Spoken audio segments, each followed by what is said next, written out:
桶水係以茶筅將抹茶粉同水打散至形成濃厚嘅泡沫後再享用。如今抹茶廣泛用於喺飲品同甜品入邊，成為咗唔少人嘅摯愛。I have matcha every morning. It's actually my go-to drink. It's kind of how I start the day.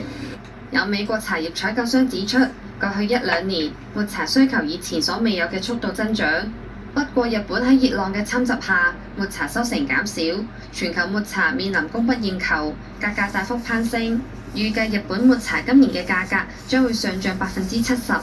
而喺美國，出產自日本以至中國嘅抹茶更加受到加徵關稅政策影響，增加商戶成本壓力。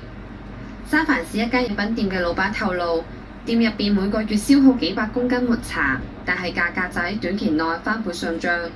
當地抹茶愛好者未來相信要準備好為更昂貴嘅抹茶產品埋單。